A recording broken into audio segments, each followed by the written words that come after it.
ধৈর্য এমন একটা জিনিস যেটা নবীদের গুণ। প্রত্যেকটা নবী ধৈর্যশীল ছিলেন, প্রত্যেকটা নবী সবের ছিলেন, প্রত্যেকটা নবীকে আল্লাহ তাআলা শক্তির মতো একটা অসাধারণ ক্ষমতা দিয়েছিলেন। প্রিয় ভাইয়েরা, সবর হচ্ছে এমন একটি হাতিয়ার, এমন একটি যন্ত্র যা কখনো ব্যর্থ হয় না। সবর এমন একটি যন্ত্র যা কখনো বৃথা যায় না, এবং সবরকে আল্লাহ তাআলা এমন একটি তীর বানিয়েছেন যা কখনো লক্ষ্যভ্রষ্ট হয় না, এবং সবরকে আল্লাহ তাআলা এমন একটি দুর্গ বানিয়েছেন যা কখনো ধ্বংস হয় না। একটা বিষয় খেয়াল রাখেন, ওয়াসবিরু ইন্নাল্লাহা মা'আস সাবিরিন। আল্লাহ তাআলা বলেছেন তোমরা ধৈর্যশীল হও, এবং মনে রেখো যে সবর করে, যে ধৈর্যশীল হয়, তার সঙ্গী হয় একজন, তিনি কে? আল্লাহ তার সঙ্গী হয়। এখন প্রশ্ন হচ্ছে যে সবর, ওয়াই সবর ইজ মোস্ট ইম্পর্ট্যান্ট? সবরটা গুরুত্বপূর্ণ কেন? আমার চোখে চোখ রাখেন, আমি একটু বোঝাবার ট্রাই করি যে সবরটা গুরুত্বপূর্ণ কেন।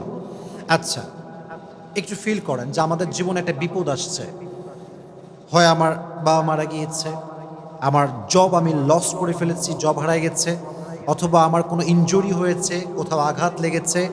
আচ্ছা বলেন তো, এই সমস্ত প্রত্যেকটা ড্যাঞ্জারে আমার দিকে তাকান, ধৈর্য ছাড়া কোনো গতি কি আছে? কোনো গতি নাই। There is no alternative way of সবর।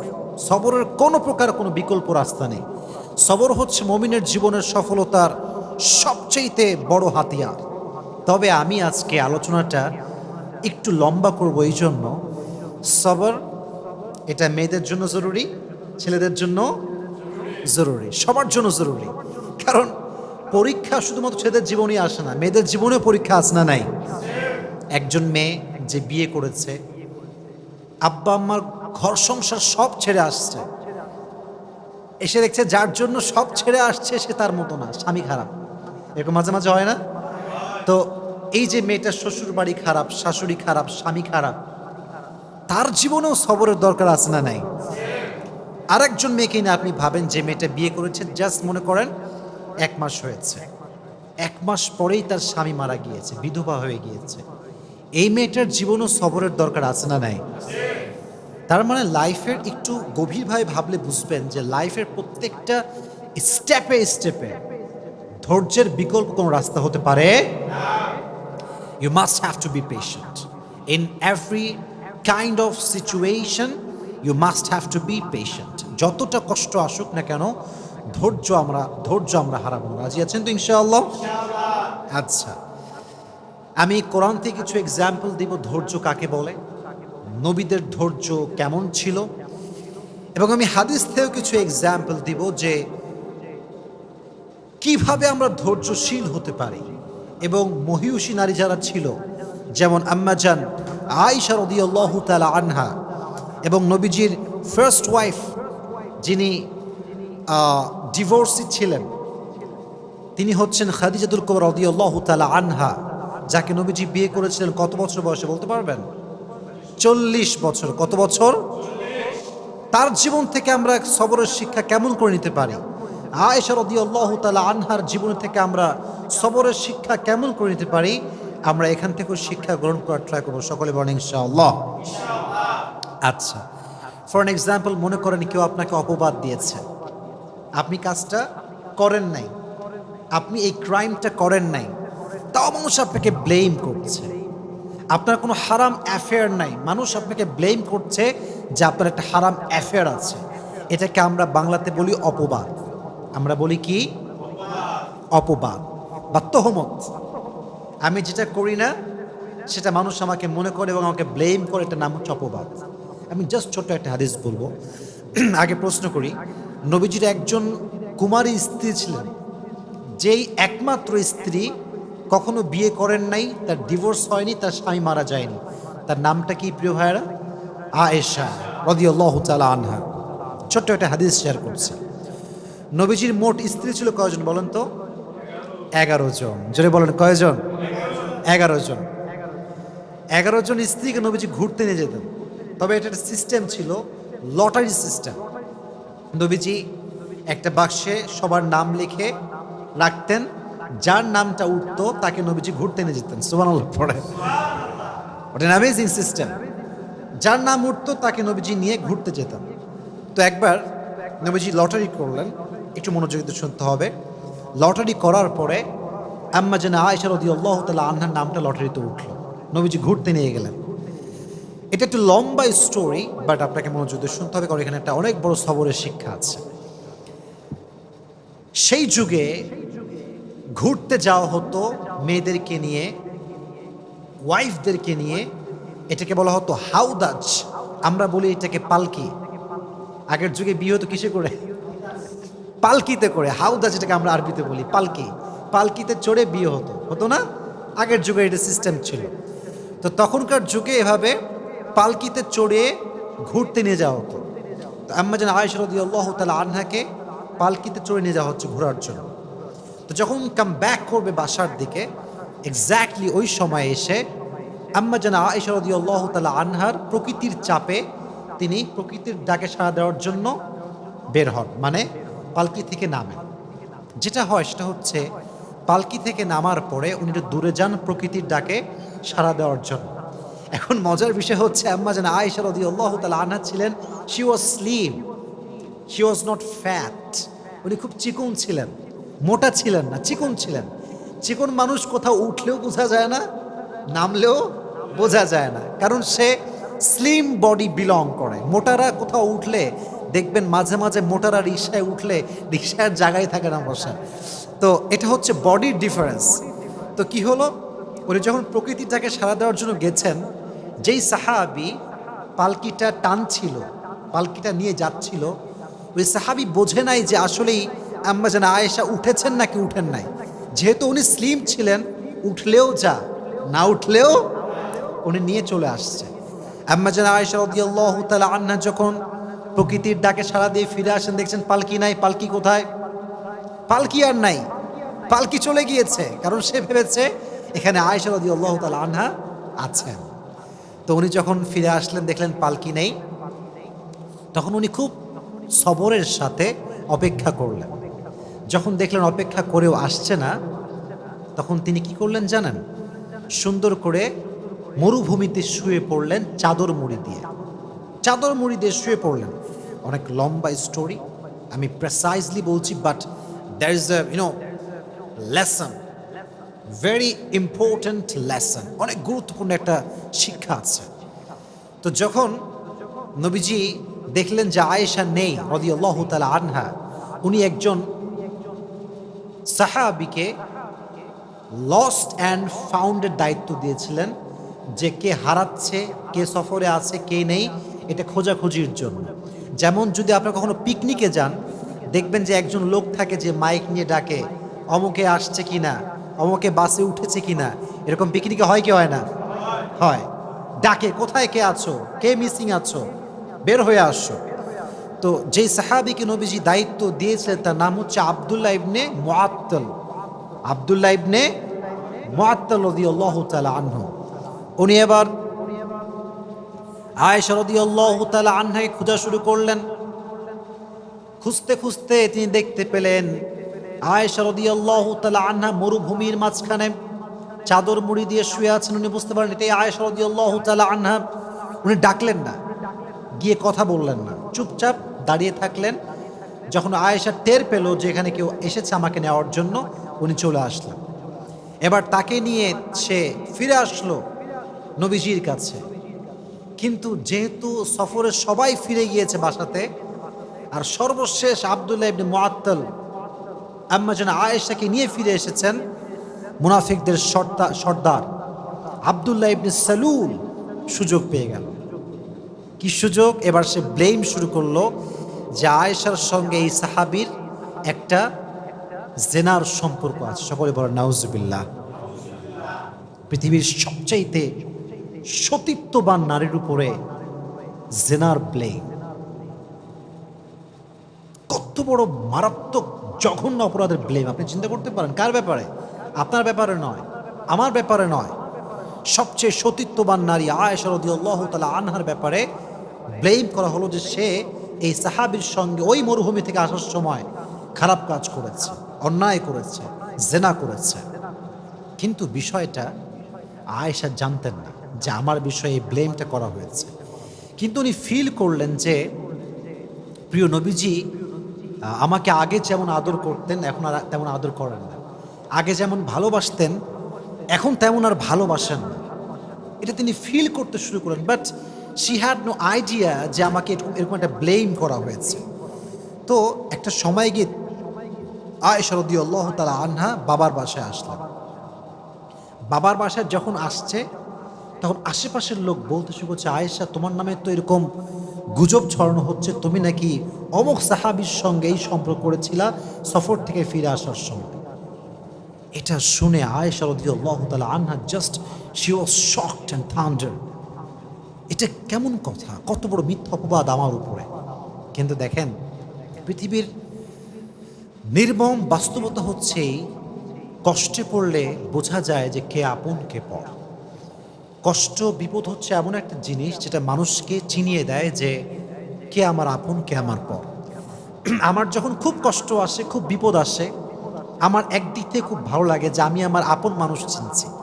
এবং যখন আমি চিনে ফেলি তখন আমি বলি যে ভাই বিপদ তো আসবে আর যাবে, কিন্তু আমি তো আপনাকে চিনে ফেললাম যে আপনি কোন ক্যাটাগরির লোক, এটা আমার বোঝা হয়ে গেল। তো আম্মা জান আয়েশা দেখলেন যে সবাই তার বিপক্ষে, কেউ তার পক্ষপাতী করে না। ইভেন সর্বশেষ, অনেক লম্বা স্টোরি, আমি জাস্ট প্রেসাইজলি বলছি, সর্বশেষ নবীজি আম্মা জান আয়েশার কাছে আসলেন, এসে বলেন, আয়েশা তুমি যদি সত্যি এই অন্যায় করে থাকো আল্লাহর কাছে মাফ করো, আল্লাহর কাছে মাফ চাও, আল্লাহ তোমাকে মাফ করে দিবে। এই কথা শুনে আয়েশা রাদিয়াল্লাহু তাআলা আনহা আকাশ থেকে পড়েছে, নবী হে, শেষমেশ আপনিও আমাকে এই কথা বলছেন, আপনিও এই রুমরে বিশ্বাস করেছেন, আপনিও এই গুজবে বিশ্বাস করেছেন? অপেক্ষা করেন, আল্লাহ আমার জন্য আছে। সুবহানাল্লাহ পড়েন। উনি চাইলে বলতে পারতেন যে আমি আর সংসার করব না, আমি আর এই সমাজে থাকবো না, আমি গলায় ফাঁসি নিব, আমি সুইসাইড করব, যেটা আমরা সাধারণ মানুষরা বলি। উনি একটুও কমপ্লেইন করেন নাই, জাস্ট কষ্ট পেয়েছেন, সবর করেছেন। আল্লাহ তাআলা আয়েশা রাদিয়াল্লাহু তাআলা আনহার চরিত্রকে সুন্দর প্রমাণ করার জন্য, উনি যে কোনো অন্যায় করেন না এটা প্রমাণ করবার জন্য আল্লাহ নিজে কোরআনের আয়াত নাজিল করে দিয়েছে। সুবহানাল্লাহ পড়া। আল্লাহ নিজে আয়াত নাজিল করে ব্যাখ্যা দিয়েছেন যে আমার প্রিয় বান্দি আয়েশা কোনো অপরাধী নয়, সে কোনো জুলুম করে নাই, সে কোনো জেনা করে নাই, ব্যভিচার করে নাই। তাহলে বোঝা গেল যে ব্যক্তি সবর করে, ধৈর্য ধারণ করে, মানুষের দেওয়া মিথ্যা অপবাদ একদিন স্পষ্ট হয়ে যায় যে সে সব মিথ্যা ছিল, ঠিক কিনা বলেন? একসময় প্রমাণ হয়ে যায়। মনে রাখবেন, সময় এমন একটা জিনিস, সময়ে মানুষকে জবাব দেয়, সময় মানুষকে উত্তর দেয় যে সে মানুষটা আসলে কেমন। আপনাকে যদি কেউ ভুল বুঝে ব্যাখ্যা দিবেন না, just wait for the right time. সময়ের অপেক্ষা করেন। সময় হচ্ছে এমন একটা জিনিস, এমন একটা কাঁটা, এটা ঘোরে আর কে কেমন এটা সত্যতা বলে দেয়, ঠিক কিনা বলেন? Wait for the right time, সঠিক সময় অপেক্ষা করেন। তাহলে আয়েশা রাদিয়াল্লাহু তাআলা আনহাকে ব্লেম করা হয়েছে, এবার আমাকে জবাব দেন, উনি কি ধৈর্যহীন ছিলেন না ধৈর্যশীল ছিলেন? She was patient. In every kind of situation, she was patient. ধৈর্যশীল ছিলেন। ফলে কি হয়েছে? আল্লাহ নিজে আয়াত নাজিল করেছেন কার ব্যাপারে? যেহেতু আয়েশা সবর করেছে তার ব্যাপারে কোরআনে আয়াত নাজিল করেছে। একজন আওয়াজ দিয়ে বলেন, তিনি কে? ইন্নাল্লাযীনা জাউ বিল ইফকি উসবাতুম মিনকুম লা তাহসাবুহু শাররাল লাকুম বাল হুয়া খায়রুল লাকুম লিকুল্লি ইমরিইম মিনহুম মাকতাসাবা মিনাল ইসম ওয়াল্লাযী তাওয়াল্লা কিবরাহু মিনহুম লাহু আযাবুন আলীম। আল্লাহ বলছেন, নবী হে, কাফেরদের মাঝ থেকে কিছু গোষ্ঠী আপনার কাছে এসেছে আয়েশার ব্যাপারে মিথ্যা তথ্য দেওয়ার জন্য, অপবাদ দেওয়ার জন্য। বাট মাথায় রাখবেন, মানুষ যদি খারাপ করতে চায় আর আল্লাহ যদি বান্দার ভালো চায়, বান্দির ভালো চায়, পৃথিবীর কোনো অপশক্তি বান্দার ক্ষতি করতে পারবে? আমি আল্লাহ আযাব দিব তাদেরকে যারা মিথ্যা অপবাদ দিয়েছে। অতএব আয়েশাকে আল্লাহ তাআলা নিষ্কলুষ প্রমাণ করলেন, চরিত্রবান প্রমাণ করলেন। তিনি যে সতীত্ববান একজন নারী, তার যে সতীত্ব সুন্দর, পুত পবিত্রা, সে আল্লাহ নিজে কোরআনে আয়াত নাজিল করে দিয়েছে। সুবহানাল্লাহ পড়া।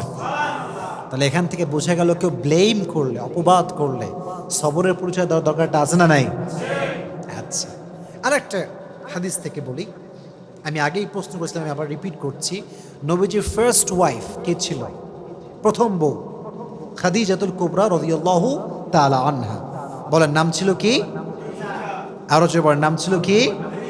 খাদিজা রাদিয়াল্লাহু তাআলা আনহা। আমি খুবই শর্টকাটে কথাটা বলতে চাই, কারণ আমাকে অনেকগুলো আয়াত বলতে হবে, নবীর জীবন থেকে কিছু এক্সাম্পল দেওয়া লাগবে, তাই আমি এগুলো লম্বা করতে চাচ্ছি না।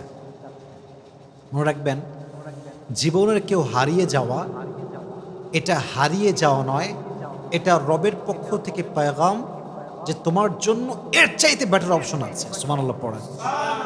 একটু ভাবেন, হাদিস থেকে বলি, যখন খাদিজা রাদিয়াল্লাহু তাআলা আনহা বিয়ে করলেন, প্রথম হাজব্যান্ড, খুব সুন্দর সংসার, খুব সুন্দর জীবন।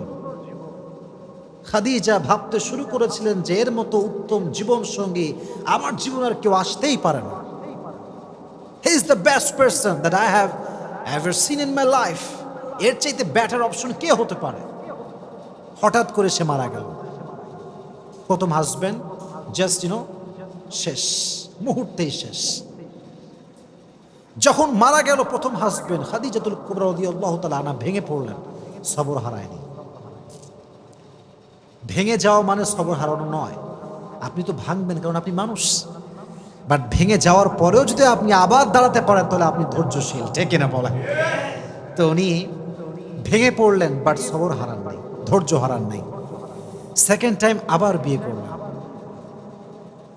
একজন মেয়ে যখন ডিভোর্স হয়ে বা স্বামী মারা যাওয়ার পরে আবার বিয়ে করে, জীবনটা এত সহজ হয় না। যে নারী তার সমস্ত অস্তিত্ব একজন পুরুষকে বিলীন করে দেয়, সে নারী সেকেন্ড টাইম অন্য কোনো পুরুষের সঙ্গে বসা, তাকে ধরতে দেওয়া, তার সঙ্গে কোনো ফিজিক্যাল টাচ নারীটা সহ্য করতে পারে না, কারণ সে প্রথম পুরুষে আসক্ত। সিস্টেমেটিক্যাল ওয়েটা এমনই হয়ে গেছে। কোনো মেয়ে যদি বিয়ে করে তার ফার্স্ট হাজব্যান্ড, যে সে তার প্রতি আজীবন দুর্বল থাকে, কারণ তার প্রথম টাচটা সে তাকে করেছে, হালাল টাচ যেটাকে আমি বলি। তো নারীদের এটা অনেক বেশি কষ্ট হয়, সাফার করে নারীরা। মনে রাখবেন, স্পর্শ নারীর জন্য বেশি সেন্সিটিভ পুরুষের চাইতে, কারণ পুরুষের যেই ভার্জিনিটি, এটা নারীর চাইতে বেশি দামি নয়। আল্লাহ নারীর সতীত্বকে যে সম্মান দিয়েছে, সে সম্মান পৃথিবীর কিছুকে আল্লাহ তাআলা দেয়নি। সুবহানাল্লাহ পড়ায়। এই জন্য নারী যখন ডিভোর্সি হয়ে যায়, তখন নারী অন্য কোনো পুরুষকে সহজে অ্যাকসেপ্ট করতে পারে না, খুব কষ্ট হয়। ওই প্রথম স্মৃতিগুলো বারবার চোখের সামনে ভেসে ওঠে। কথা ঠিক কিনা বলেন? তো ফার্স্ট বিয়ে, স্বামী মারা গেছে। সেকেন্ড টাইম খাদিজার আব্বাজান অনেক বড়, he was the biggest business magnate, অনেক বড় ব্যবসায়ী ছিলেন। বুঝিয়ে শুনিয়ে সুন্দর একজন যুবকের সঙ্গে আবার বিয়ে দেন, এবং এই সংসারটা একটু লম্বা হয়, এবং সেখানে বাচ্চাও আসে, ছেলে সন্তান হয়। সুবহানাল্লাহ পড়া। বিয়ের পরে স্বামীর ভালোবাসা একটা আদর, এটা একটা ভালোবাসার পয়েন্ট। আবার যদি সেই স্বামীর ঘরে সন্তান আসে, ওখানে আরো ভালোবাসা আছে না নাই? আবার মারা গেল, সেকেন্ড স্বামীও মারা গেল। এইভাবে যখন স্বামী মরতে শুরু করেছে, খাদিজা রাদিয়াল্লাহু তাআলা আনহা ফাইনালি ডিসাইড করলেন যে I will never ever get married again, এটাই লাস্ট, আর বিয়ে করব না। জীবনে যাই হোক আমি সবর করব এবং আমি স্থির থাকবো, আমি আর বিয়ে করব না। তিনি ভেবেছিলেন ফার্স্ট অপশনের চাইতে সেকেন্ড অপশন বেটার হবে না। আবার যখন সেকেন্ড জনকে পেয়ে গিয়েছেন, তিনি যখন মারা গিয়েছেন, ভেবেছেন যে পৃথিবীতে আর কোনো এর চাইতে ভালো হতে পারে না। কিন্তু কেউ না জানলেও সত্য জানে একজন, তিনি কে?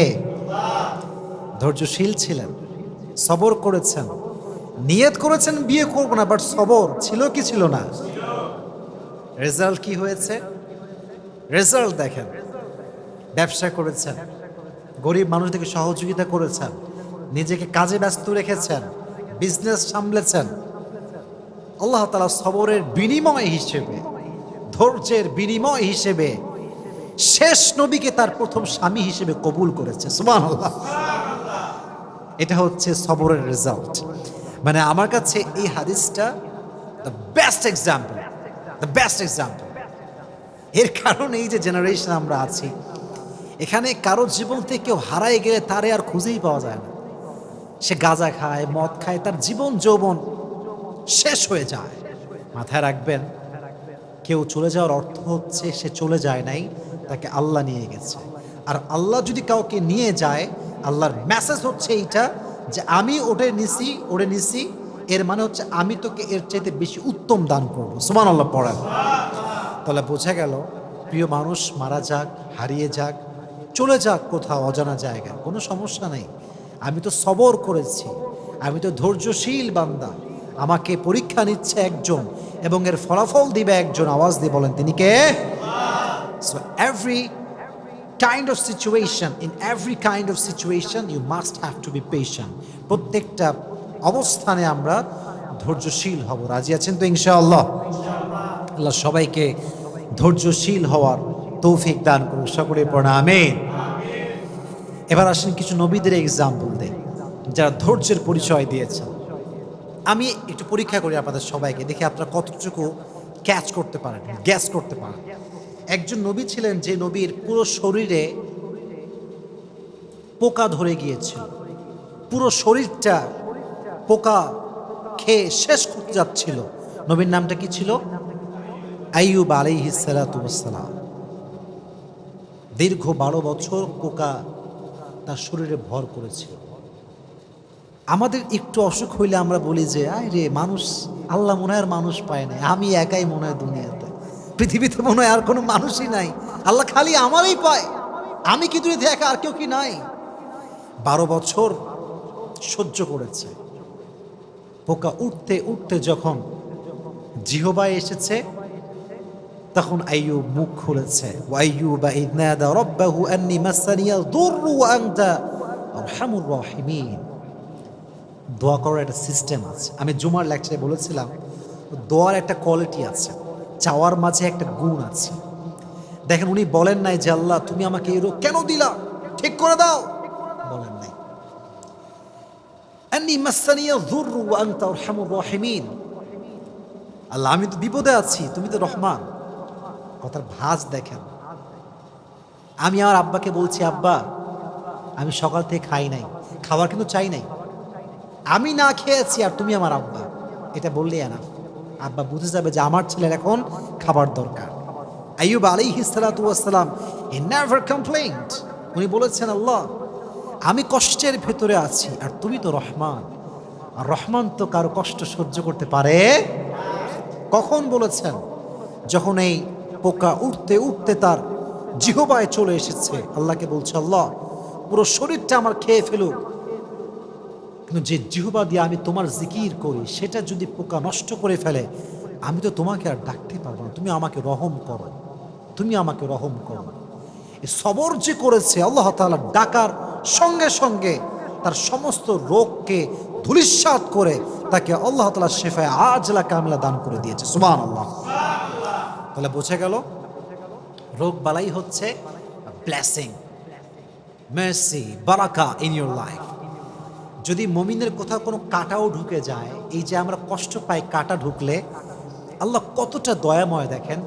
কাঁটা ঢুকলেও আল্লাহ তাআলা বান্দার আমল নামার থেকে যে গুনাহ আছে এটাকে ঝরিয়ে দেয়। সুবহানাল্লাহ পড়া। তাহলে বোঝা গেল, আজ থেকে অসুখ হলে আমরা ধৈর্য ধারণ করবো। রাজি আছেন তো ইনশাআল্লাহ? আর একটা এক্সাম্পল দেই সবরের। একজন নবী, আমি আবারও আপনাদেরকে প্রশ্নে ফেলছি, গ্যাস করতে হবে আপনাদের সবাইকে যে আমি কার নাম বলতে যাচ্ছি। একজন নবী যাকে মাছ খেয়ে ফেলেছিল, মাছের পেটে তিনি দীর্ঘদিন ছিলেন, তার নাম কি ছিল? ইউনুস। ইউনুস আলাইহিস সালাতু ওয়াস সালাম। নাম ছিল কি? ইউনুস আলাইহিস সালাতু ওয়াস সালাম। মাছের পেটে দীর্ঘদিন ছিলেন, আল্লাহর কাছে কমপ্লেন করেন না, অভিযোগ করেন নাই, ধৈর্যহীন হন নাই। মাছের পেট থেকে আল্লাহকে ডাক দিয়েছেন, আল্লাহ আমি বিপদে পড়েছি, তুমি আমাকে সাহায্য করো, আমার কোনো কমপ্লেন নাই, অভিযোগ নাই, আমি ধৈর্যহীন হয়ে যাই নাই। দোয়া করার সঙ্গে সঙ্গে আল্লাহ তাআলা মাছকে আদেশ করেছে, মাছ মুখ খুলে একটা বমি করার মতো একটা অ্যাক্ট করেছে।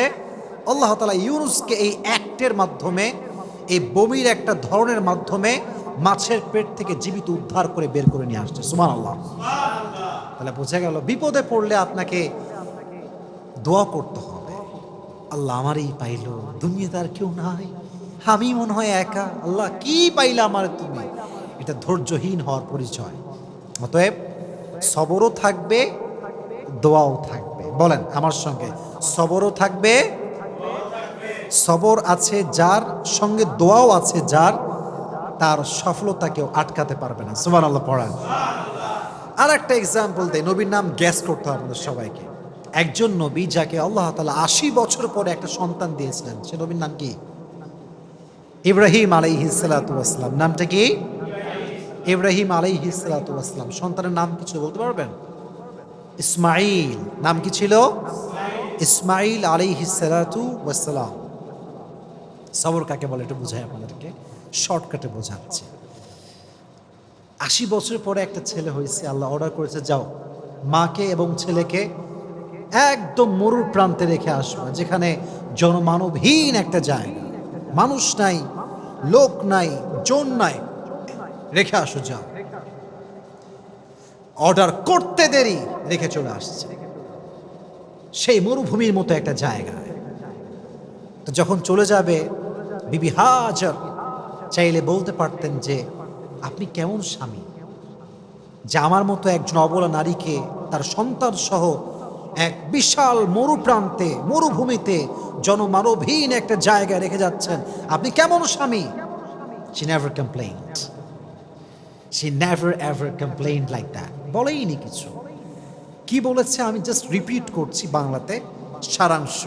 বিবি হাজার বলছে, হে ইব্রাহিম, এটা যদি আল্লাহর অর্ডার হয় যে আমাকে তুই মরুর প্রান্তে রেখে যাবা, জনমানবহীন জায়গা রেখে যাবা, যেখানে খাবার নাই, দাবার নাই, পানি নাই, তবে শুনে রেখো আমিও এটা বিশ্বাস করি যে আমার আল্লাহ আমাকে মরুর প্রান্তরে না খাওয়াই মারবে না। সুবহানাল্লাহ পড়ায়। তুমি যদি আমাকে রেখে খুশি হও, আমি এখানে থেকে খুশি আছি। ধৈর্য ধারণ করেছে। ফলে কি হয়েছে চিন্তা করেন, একটু ভেবে দেখেন, এই যে মক্কা, এত দাম কাবার, কাবার গিলাফের দাম, কাবার চত্বরে এত দাম, এই কাবার পাশে যিনি অবস্থান করেছিলেন, যে নারীর কারণে এত সম্মান, যে নারীর ছেলের কারণে জমজমের কুয়ার পানি আমরা পেয়েছি, তার নাম হচ্ছে বিবি হাজার। সুবহানাল্লাহ পড়েন। ধৈর্য, শুধুমাত্র ধৈর্য। এবার আরেকটু বুঝাই, এত ধৈর্য, এত পরীক্ষা। আল্লাহ বলল, ইব্রাহিম যাও সন্তানের কাছে। ৮০ বছর পরে সন্তান পাইছে, আদরও করতে পারে নাই, নিজের কাছেও রাখতে পারে না, রেখে আসছে মরুর প্রান্তরে। এবার আসছে আব্বা, ছেলে এদিকে আসো। কি হয়েছে আব্বা? বলছে আমি স্বপ্নে দেখেছি তোমাকে আমি জবাই করছি, এটা আমার আল্লাহর আদেশ। তুমি কি বলছো? ফাংদুর মাযা তারা, what's your opinion about on this matter? তুমি কি বলছো বলো। ইসমাইল চাইলে বলতে পারতো, আব্বা আপনি কেমন জালেম, জন্মের সঙ্গে সঙ্গে আমাকে আপনি আদর না করে রেখেছেন মরুর প্রান্তরে, আর আজ আপনি এসেছেন খবর না নিয়ে জবাই করার জন্য। এটা বলে নাই। বলছে আব্বা আপনি যা মন চাই করেন, সাতাজিদুনি ইনশাআল্লাহু মিনাস সাবিরিন, আমি ধৈর্যশীলদের পরিচয় দিব। সুবহানাল্লাহ পড়েন। আহা কি সুন্দর ঘটনা, কি সুন্দর সবরের পরিচয়। এবং এই যে সবর তারা করেছে, যখন আপনারা সবাই জানেন, you all know the story, যখন জবাই করতে যাবে আল্লাহ তাআলা দুম্বাকে পাঠিয়ে দিয়েছেন। আর এই যে আমাদের স্যাক্রিফাইস আমরা শিখলাম, এখান থেকে বোঝা যায় যে যত বেশি স্যাক্রিফাইস করে সে বান্দা আল্লাহ তত বেশি প্রিয় হয়ে যায়। সুবহানাল্লাহ পড়ায়। এজন্য ইব্রাহিম নবী থেকে, ইসমাইল থেকে এবং বিবি হাজার থেকে, সবার থেকে আলাইহিমুস সালাতু ওয়াস সালাম, তাদের থেকে আমাদের সবরের একটা শিক্ষা নেওয়ার দরকারটা আছে না নাই? আমি আর দুইজন নবীর এক্সাম্পল দেব, দুইজন নবী জাস্ট। বলেন একজন নবী ছিলেন যেই নবীকে তার ভাইয়েরা ধরে এনে কুয়ার ভিতরে ফেলে দিয়েছিল, সে নবীর নাম ছিল কি? সবাই বলেন নাম ছিল কি? ইউসুফ আলাইহিস সালাতু ওয়াস সালাম। অনেক লম্বা কথা, আমি ওইটা বলবো না, আমি জাস্ট মূল লেসনটা বলবো। সাইয়েদনা ইউসুফ আলাইহিস সালাতু ওয়াস সালাম যখন যুবক, উঠতি বয়সী যুবক, বাচ্চা বাচ্চা ভাব, এখনো যুবক হয়ে পারে নাই, তার সবগুলো ভাই তাকে নিয়ে কুয়ায় ফেলছে, শুধুমাত্র হিংসার কারণে। কিসের কারণে? হিংসা। কুয়ার ভেতরে ফেলে সাইয়েদনা ইউসুফ আলাইহিস সালাতু ওয়াস সালাম একটা জামা নিয়ে আসছে। তার বাবার নাম ছিল ইয়াকুব। ডাক দিয়ে বলছে, হে আমার বাবা, সব ছেলেরা আসছে, আব্বা জান দেখেন ইউসুফকে বাঘে খেয়ে ফেলেছে, আর এই হচ্ছে ইউসুফের জামা। যদি আমার সন্তান আমার থেকে হারিয়ে যায় আমি তো অস্থির হয়ে যাব, দৌড়াবো চতুর্দিকে, কত অভিযোগ করব আমি, কত নাশুকরি করব আমি আল্লাহর কাছে। ইয়াকুব আলাইহিস সালাতু ওয়াস সালাম শুধু একটা ওয়ার্ড বললেন, ফাসবরুন জামিল। উনি বললেন, আমার জন্য ধৈর্যই সবচেয়ে উত্তম হাতিয়ার। সুবহানাল্লাহ পড়েন। আমার কাছে ধৈর্যই সবচেয়ে উত্তম হাতিয়ার। এই যে কথা তিনি বলেন, আল্লাহ তার প্রতিদান দিয়েছে। কিভাবে? অনেক লম্বা কথা। এই যে কুয়াতে ফেলা হলো ইউসুফকে ধ্বংস করার জন্য, এই কুয়াতে ইংরেজিতে বলা হয় কুয়াকে ট্যানেল। এটাকে বলা হয় কি? ট্যানেল। কুয়াকে বলা হয় ট্যানেল। এই কুয়াটা শুধুমাত্র কুয়া নয়, এই কুয়াটা হচ্ছে সাইয়েদনা ইউসুফকে সাধারণ ঘর থেকে নিয়ে এসে রাজ সিংহাসনে বসাবার কুয়া। সুবহানাল্লাহ পড়া। লম্বা কথা, আমি অত কথা বলতে চাই না। যখন তিনি মিশরের অর্থনৈতিক যে মন্ত্রী বলা হয়, তিনি হলেন ফিনান্স মিনিস্টার, অর্থমন্ত্রী তিনি হলেন। তো যখন কেনানে অভাব দেখা দিল, তার সব ভাইগুলো ইউসুফের কাছে আসছে সাধারণ মানুষ হয়ে সাহায্য নেওয়ার জন্য। তো অনেক লম্বা কথা, যখন তারা আসছে অনেক কথাবার্তার পরে তারা বুঝতে পেরেছে যে এটা হচ্ছে ইউসুফ। এর নাম কি? ইউসুফ। তো ইউসুফ আলাইহিস সালাতু ওয়াস সালাম বলেন, যাও, তোমাদেরকে আমি মাফ করে দিলাম, এবং মাথায় রেখো, ইন্নাহু মাইয়াত্তাকি ওয়া ইয়াসবির ফাইন্নাল্লাহা লা ইউযিউ আজরাল মুহসিনিন। নিঃসন্দেহে যারা আল্লাহকে ভয় করে এবং ধৈর্যশীল হয় তাদের বিনিময়কে আল্লাহ তাআলা কখনো নষ্ট করে দেয় না। সুবহানাল্লাহ। এবার তিনি সৈন্য নিয়ে, উট নিয়ে, ঘোড়া নিয়ে, ভাইকে নিয়ে ঘোড়ার পিঠে উঠে জাঁকজমকভাবে সবাইকে নিয়ে এসে তার বাবার সঙ্গে, যিনি বলেছিলেন ফাসবরুন জামিল, আমার জন্য ধৈর্যই সবচেয়ে বেশি শ্রেয়, সবচেয়ে বেশি সেরা, এই ধৈর্যের বিনিময়ে আল্লাহ তাআলা ইয়াকুবকে, সাইয়েদনা ইয়াকুবকে তার সন্তান ইউসুফ ফিরিয়ে দিয়েছে। সুবহানাল্লাহ পড়েন।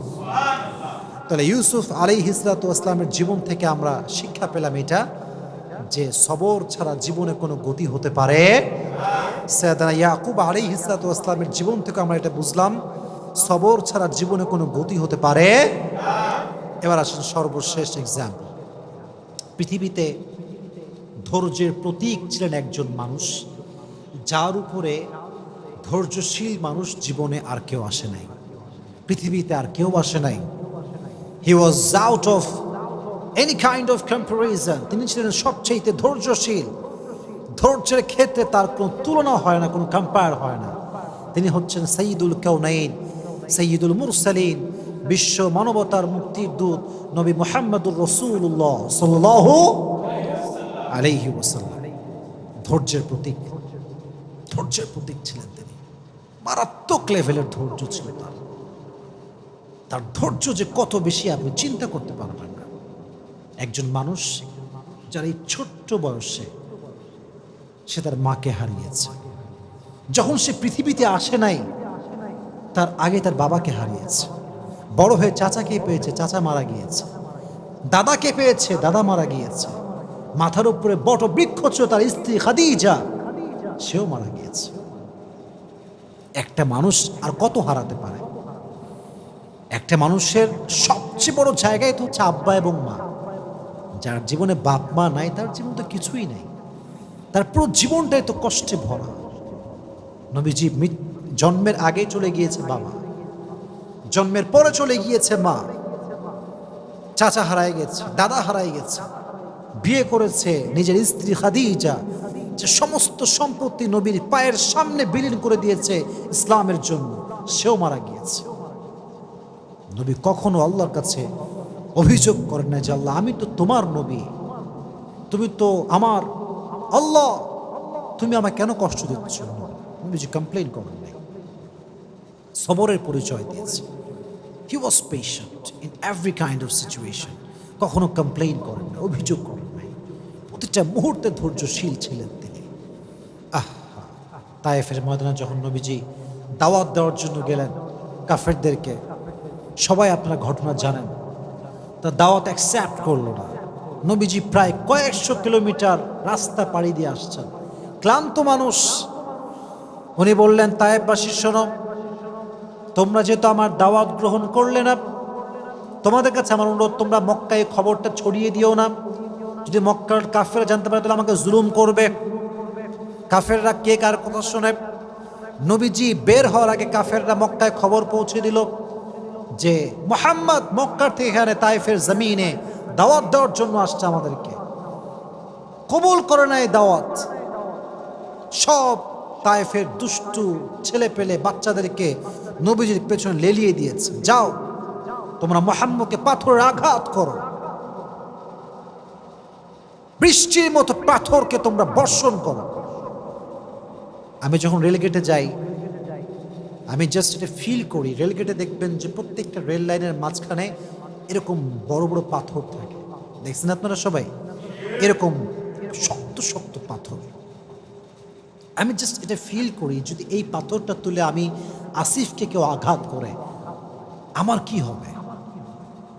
আমি কি আদৌ সহ্য করতে পারবো এই আঘাতটা? তখন আমি ফিল করি যে তায়েফের জমিনে আমার নবীকে এর চাইতে বড় বড় পাথর দিয়ে মেরে রক্তাক্ত করা হয়েছে। নবীর রক্ত পড়েছে, নবীর রক্তে পুরো মাটিটা ভিজে গেছে। নবীজির রক্তে পড়ে বেহুশ হয়ে গেছে। সাহাবী এসে ধরেছে, ধরে উঠাইছে, নবী হে এবার তো বদদুয়া করেন, এবার তো বদদুয়া করে ফেলেন, আর কত সহ্য করবেন? নবীজি বলছে, শোনো, আমি তো বদদুয়া করার জন্য আসি নাই, হয়তো আমার দাওয়াত তায়েফের লোকরা কবুল করে নাই, তো কি হয়েছে, নেক্সট জেনারেশন যে হবে তারা হয়তো বা ইসলামকে গ্রহণ করবে। সুবহানাল্লাহ পড়া।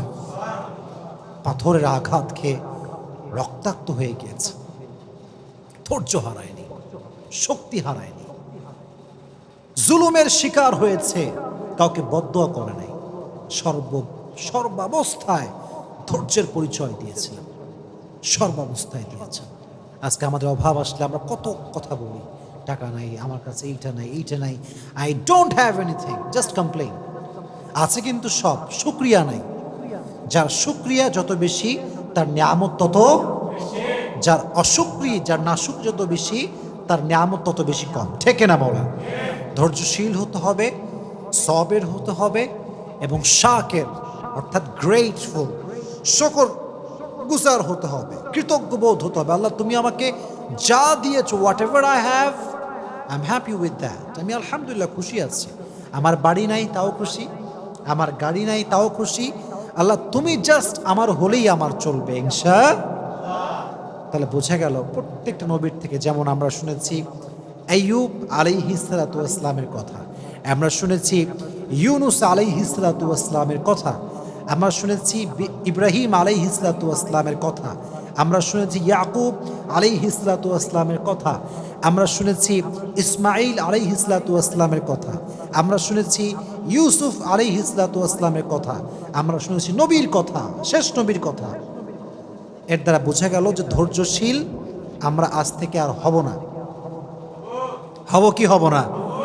আল্লাহ সবাইকে ধৈর্যশীল হওয়ার তৌফিক দান করুক, সকলে পড়া আমিন। আর বিশেষ করে আমি একটা কথা বলে শেষ করতে চাই আমার বোনদের জন্য, specially for my sisters, those who R listening me from YouTube or Facebook, this is my humble request for everyone. যদি বিয়ের পরে দেখেন আপনার স্বামী খারাপ, তাহলে আগেই অভিযোগ করেন না, আগেই ডিভোর্স নিয়ে ভাইবেন না। Divorce is just far away, बहुत दूर की बात है। पहले ट्राई करो, पहले कन्विंस करो, पहले एडजस्ट करो, फिर उसके बारे में सोचना। আমরা আগেই ডিভোর্স দিয়ে ভাবি যে তালাক দিলেই মনে সমাধান। না, কে বলছে আপনার সমাধান? আপনি মনে করতেছেন আমার বোন যেই স্বামী বাদ দিলে আরেকটা স্বামী খুব ভালো হবে, কে বলছে আপনার? গ্যারান্টি আছে আপনার কাছে? ছেলেরা প্রথমে খুব ভালো মনে হয় দেখলে, ফেরেশতা, কনফার্ম জান্নাতি লেভেলের একটা, পরে গিয়ে যে কি বদমাইশ হয় এটা আপনি কল্পনা করতে পারবেন না। এই জন্য যেই স্বামী আপনার কাছে আছে ওকে একটু কনভিন্স করেন, ওর সঙ্গে অ্যাডজাস্ট করার ট্রাই করেন। You have to give your best, you have to try your best, you have to give the best effort. যতটুকু পারা যায় ট্রাই করেন বানানোর জন্য, ভালোবাসা দিয়ে, আদর দিয়ে, যত্ন দিয়ে, আব্বা আম্মাকে দিয়ে, মুরব্বিকে দিয়ে তাই কনভিন্স করেন। মাথায় রাখবেন, নারীর ডিভোর্স হয়ে গেলে তার সম্মান কমে যায়, তার স্ট্যাটাস লো হয়ে যায়। যতই আপনি ওয়াজ করেন, যতই আমি ওয়াজ করি, দিন শেষে সত্য সত্য, রিয়েলিটি ইজ রিয়েলিটি। এখানে কোনো প্রকার কোনো কথা চলবে না। এই জন্য বন্ধুকে বলবো, বোনেরা, যদি সাংসারিক জীবনে সুখী হতে চান, there is no alternative way of সবর। সবর যার আছে বেশি, তার সংসার তত টিকে বেশি। আমার সঙ্গে রিপিট করেন, রিপিট আফটার মি। যেই মেয়ের সবর যত বেশি, তার সংসার টিকে তত। আপনি দেখবেন অনেক সময় বিয়ের 2 দিন পরে ডিভোর্স, এরকম ঘটনা বাংলাদেশে আছে না নাই? মানে বিয়ে করে গেল, জাস্ট শুনলাম 2 দিন পরে ডিভোর্স। ভাই, হোয়াট হ্যাপেন্ড? ডিভোর্স আপনার সঙ্গে হতে পারে, আমার সঙ্গেও হতে পারে। It can happen with anyone, but the fact is, are you really patient? আপনি কি ধৈর্যশীল কিনা? That is the fact. আমি ধৈর্যশীল হলাম না এবং আমার ডিভোর্স হলো, আপনি অধিকার রাখেন আমাকে ব্লেম করার, যে আপনার মতো ফালতু লোক দুনিয়াতে কেউ নাই। কিন্তু আমি যদি পেশেন্ট হই, আমি যদি আমার ওয়াইফের সঙ্গে অ্যাডজাস্ট করে চলি, সব কিছুর পরে যদি আমি ব্যর্থ হই, তাহলে আপনি আমাকে ব্লেম করতে পারবেন না। আর হ্যাঁ, সর্বশেষ কথা, যদি কোনো মেয়ে দেখে যে না, কোনোভাবেই অ্যাডজাস্ট হচ্ছে না, শ্বশুর ভালো না, শাশুড়ি ভালো না, স্বামী ভালো না, no one is good person in my family, কাউরে ভালো লাগে না, কেউ আমাকে বোঝে না, আমি যদি এখানে আর একদিন থাকি আমার জীবনটা জাহান্নাম হয়ে যাবে, তখন কোরআন বলছে ঠিক আছে, বের হয়ে আসো। যেটা আমি আগেও বলেছি, বের হয়ে আসো, জীবনকে সুন্দর করো, তাকে তার মতো থাকতে দাও, তুমি তোমার মতো জীবনকে গুছিয়ে নাও। তাহলে বুঝে গেল, you have to try your best first. আগে সর্বোচ্চ ট্রাই করেন, না পারলে তখন দেখা যাবে। তবে সবর হচ্ছে পৃথিবীতে সুখে থাকার সবচেয়ে বড় মাধ্যম। আল্লাহ আমাদের প্রত্যেকটা ভাইকে, প্রত্যেকটা বোনকে সবরের মতো একটা শক্তিশালী গুণকে অর্জন করে চলার তৌফিক দান করুন। আমিন। ওয়া আখির দাওয়ানা আলহামদুলিল্লাহি রাব্বিল আলামিন।